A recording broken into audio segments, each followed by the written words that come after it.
Halo, karo kowe sistem Guru Markets. Ayo miwiti kanthi ringkesan informasi babagan perusahaan. Yen perlu, sampeyan bisa ngaso video. Sampeyan bisa nyinaoni kabeh parameter perusahaan kasebut kanthi luwih teliti.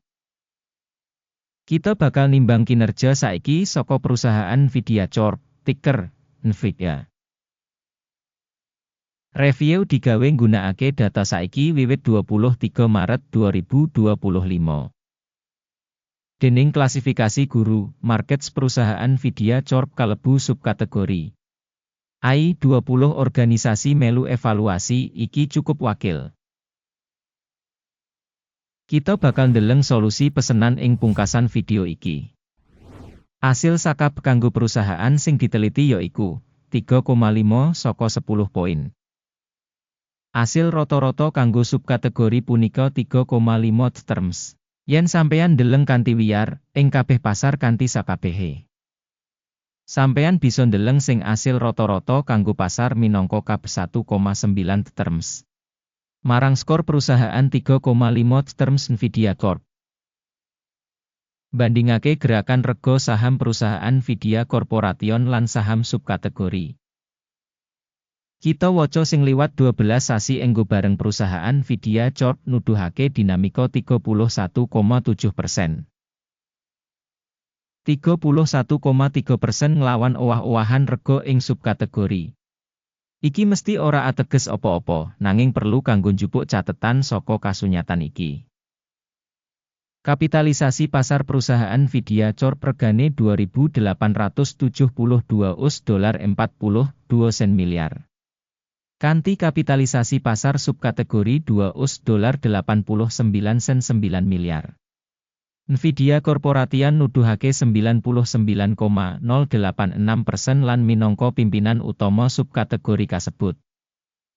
Kapitalisasi neraca perusahaan kira-kira 78 US dollar 34 sen miliar. Kanthi kapitalisasi neraca subkategori 84 US dollar miliar. Nvidia Corporation nuduhake 93,704%. Wis digawe comparison saka enggo bareng dikuasani saka pasar lan nilai buku, kita bisa ndeleng ing ngisor iki. Saham dikuasani Nvidia Corporation ing subkategori nalika netepake nilai pasar 99,086%. Kapitalisasi neraca punika 93,704%. Sing 5% kurang saka nuduhake saka nilai pasar.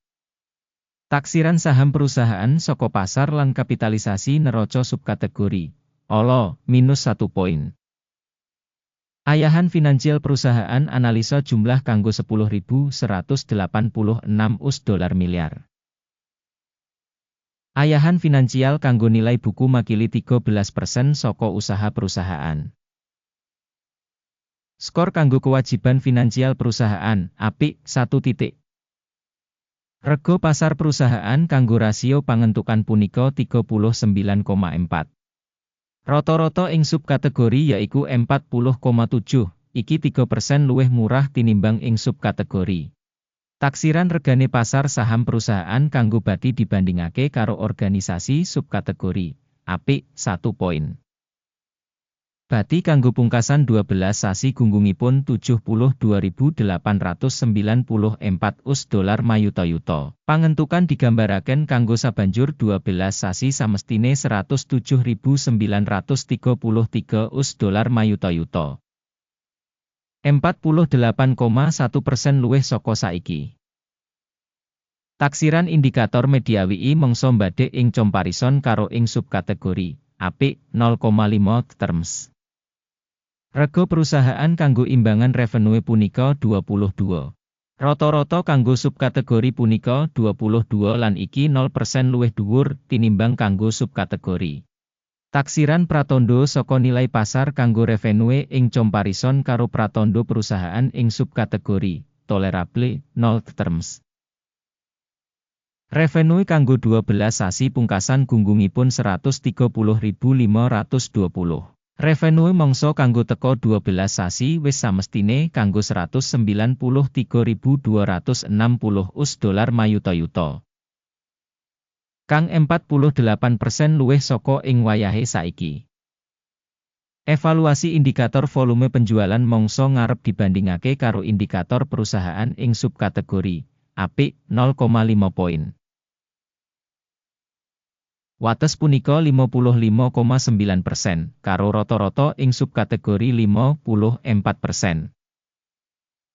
Prabdan antarane rata-rata subkategori lan kinerja perusahaan 1,9%.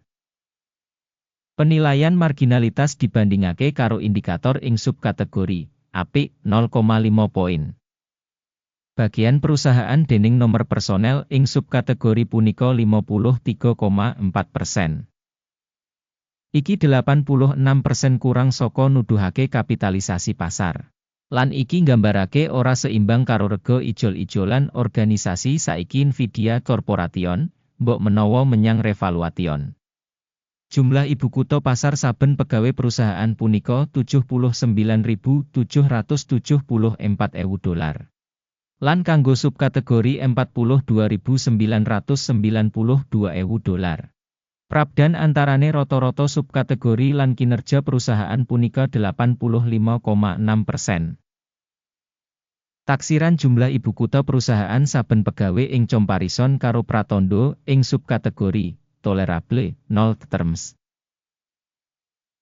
Jumlah bati saben karyawan individu yaiku $2.024.400.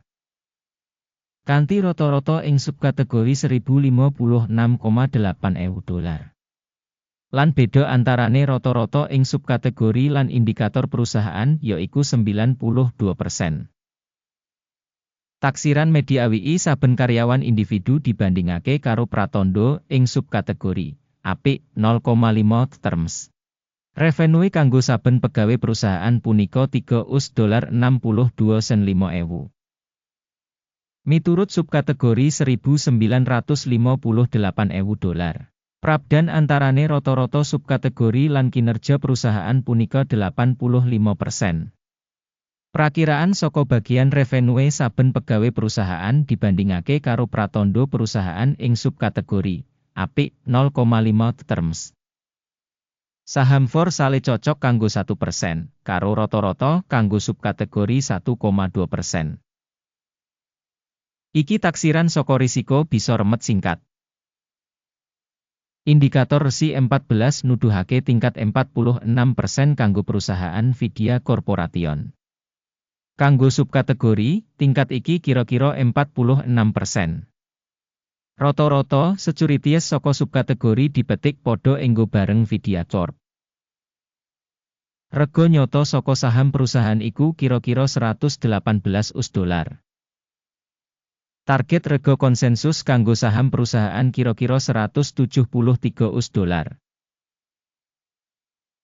Prabdan antarane taksiran nyata lan perkiraan konsensus kira-kira 47%. Ayo dideleng ing tabel pesenan sing kasedhiya kanggo sampeyan. Link kasebut ana ing komentar sing disemat.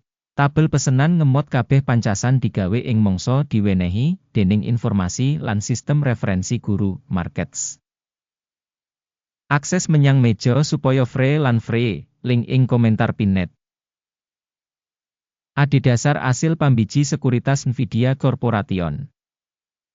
Sistem informasi guru, markets kaputusan wis digawe.